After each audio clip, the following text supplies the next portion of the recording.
On the Arsenal side, I'm always quite, I'm very positive about Arsenal. I'm one of those few who has a lot of faith in Mikel Arteta, who kind of, I don't want to talk about processes, but who kind of sees the point of what it is he's doing. Um, it's not perfect. He's not a great manager. He's not had the experience to develop that kind of reputation, but I think he's doing good work. I think he's doing positive work, and I think that was demonstrated in this game.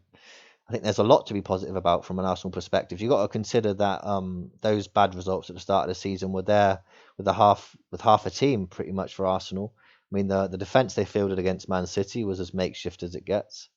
Um, you've now got Ben White back in the team with he had COVID, I think. You had Gabriel, a great player. That's you need a partnership, and there's your partnership. You've got Kieran Tierney's back in the team, and he's obviously very important. And you've got Tomiyasu, who's come in and looked pretty much at home in the Premier League. He's not, he's done everything right. And Arsenal had a right back problem for quite some time. Bellerin hasn't been at it. Um, Chambers was there for a while. He's not a right back. It's just not. I mean, Saka played there last season, didn't he? It's just not. It's not ideal. It hasn't been ideal, but now they start to look a lot more comfortable. Partey's back in the team. Xhaka's there. You need that experience. You've got Lokonga comes on and he offers so much energy and he's been really promising.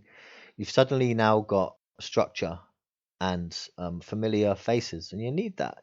The best teams do have a sort of a set defensive structure, and that's what Arsenal needs. And now it's no, I mean, it's no surprise to me that the players are back in, the best defenders are in, and the results are now following. Clean sheets are being picked up, wins are being picked up, and Arsenal suddenly look a lot better. Put the best players in, you get better performances. That's not even talking about the attacking sense of the team, which is, as I've mentioned a lot, is really, really impressive with that energy, the youthfulness, the exuberance, and that thing that Arsenal have lacked, which is that drive and that enthusiasm. Very, very impressed with Smith Rowe and Saka generally. Odegaard, great player, love him. Read my report on him if you get a spare 15 minutes or whatever. Well worth the read, I think. He's a really interesting player. So you've then got that outlet, and that offers so much in terms of the technique, the attitude, the energy. Perfect. And then you've got Aubameyang, who on his day is a match winner on his own. There's a 25-30 goal striker. If you can get him sort of playing, he needs the team behind him. Aubameyang isn't going to go out and do it on his own. If he has the team behind him, he's going to score you goals. And whether that's the second goal of a big game or a late winner, you don't really know. But he's got that natural finishing ability. He's got that intelligence, the movement. He's got that experience, world class experience, and he can lead your line for you. Everything is there for Arsenal. The ingredients are there, and they can really push on from here. I'm just going to have a look at their fixtures because I mean, they also have a great chance to push on. So Arsenal have got Brighton next, Crystal Palace.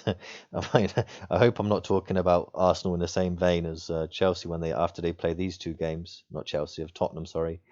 So they're pretty tough. Brighton have looked quite good. Crystal Palace have improved a lot. Then they've got Aston Villa. Then they've got Leicester, Watford, Liverpool. So Arsenal, I mean, this run can continue. They can pick up this head of steam, and they can continue with that. And, a positive result against Brighton, a positive result against Crystal Palace, a positive result against Aston Villa, and you're suddenly looking at Arsenal, up at the top end of the table again.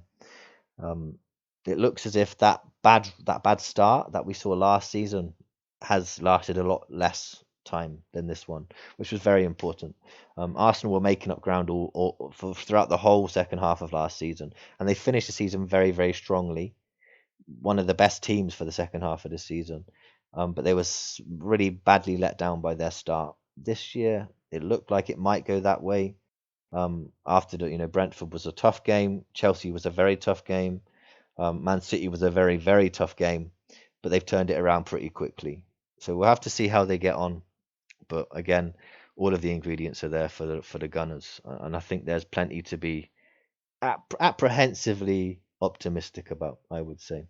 Naturally apprehensive, but naturally optimistic. The Tactical Times Football This Week podcast.